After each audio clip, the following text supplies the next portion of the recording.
Hello everyone. আজকে আমার recipe হলো চালের পায়েস। তো প্রথমেই দেখে নেওয়া যাক কী কী লাগে।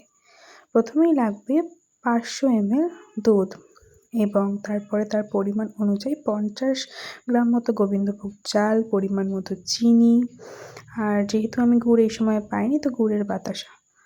তো তারপর একটু কাজু কিশমিশ পরিমাণ মতো, আর লাগবে মিল্ক পাউডার বা গুঁড়ো দুধ, আর তার সাথে একটা ভালো মানের ঘি লাগবে, যেটা ছাড়া কিন্তু পায়েসটা পুরোপুরি অসম্পূর্ণ।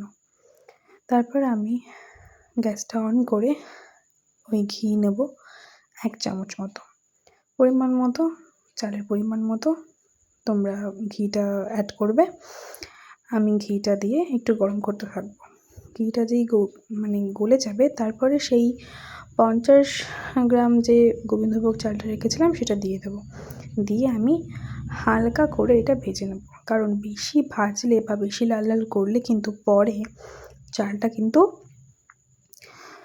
গলতে চাইবে না, সেই জন্য হালকা একটু ভাজা ভাজা করে নেব, বেশি না। তারপর যে ভাজা ভাজা হয়ে যাবে তারপর চালটা আমি একটা আলাদা পাত্রে তুলে রেখে দেবো। এটা ভালো করে আমি আলাদা পাত্রে এটাকে সাইড করে রেখে দেবো।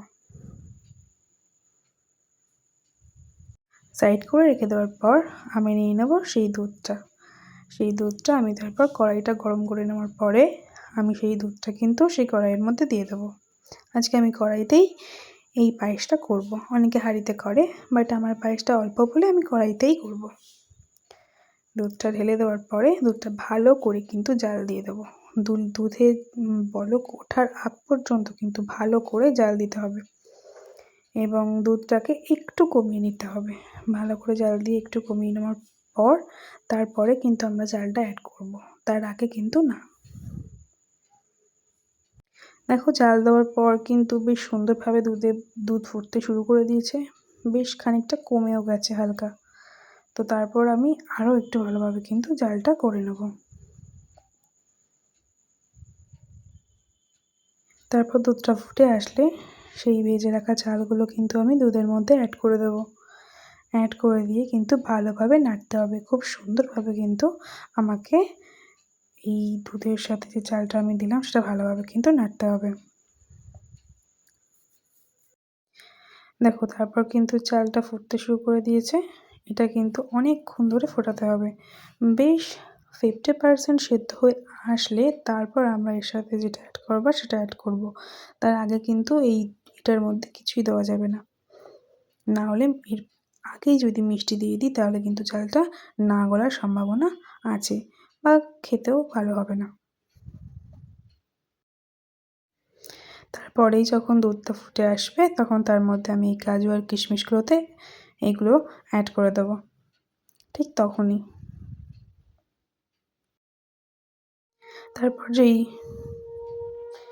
তারপর সেই চিনিটাকে কিন্তু অ্যাড করব আমরা।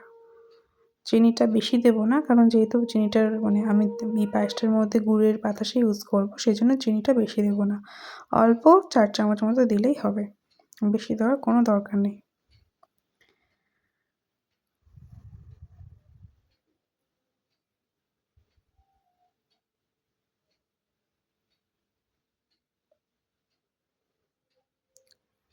এটা দিলাম না, এটা সাইড করে রেখে দিলাম। তারপর আবার কিন্তু আমি অনবরত দুধটাকে নাড়তে থাকবো।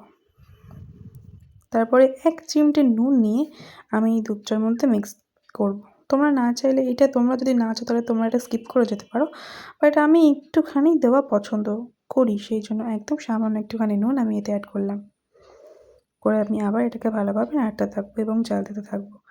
তারপর আমাদের একটা পাত্রে গরম জল করতে হবে। 1 কাপ মতো জল নিয়ে সেই জলটাকে আমি গরম করব।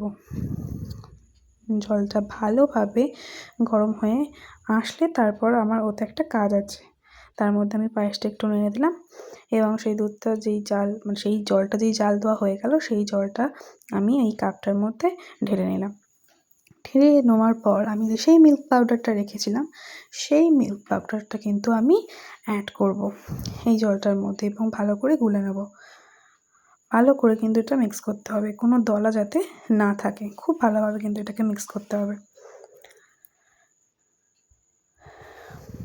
এবং মিক্স করা হয়ে গেলে খুব সুন্দরভাবে মিক্সটা আমাদের যখন হয়ে যাবে তখন কিন্তু আমাদের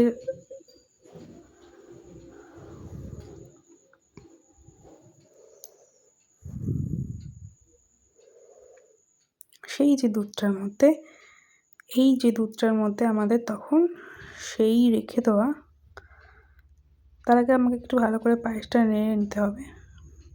পায়েসটা ভালো করে নেড়ে নেওয়ার পর যখন এরকম ঘন ঘন হয়ে আসবে তখন ঠিক এই যে গুঁড়ো দুধের মিশ্রণটা গুলে রেখেছিলাম সেটা আমি ওই পায়েসটার মধ্যে আমি দিয়ে দেবো। দিয়ে তারপর আমি ভালো করে আবারও নাড়তে থাকবো।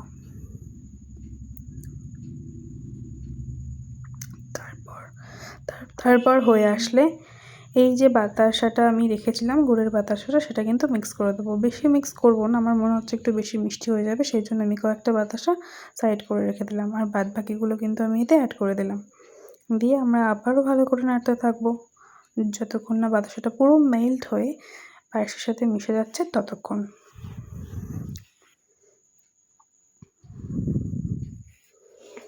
দেখো, তারপর একটু ভালো করে ফোটাতে হবে।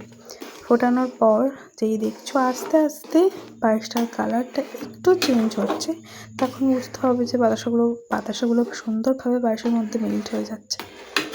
দেখবে আস্তে আস্তে আবারও কিন্তু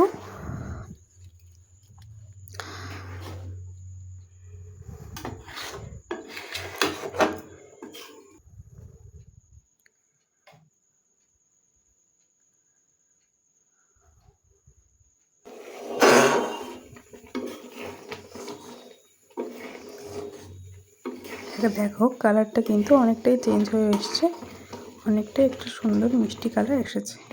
তাহলেই আমাদের কিন্তু পায়েসটা রেডি হয়ে গেল। এইভাবে পায়েস বানালে আশা করি তোমাদের সেই পায়েসটা খেতে খুবই সুন্দর হবে। তাহলে এটাই হচ্ছে আজকে পায়েস।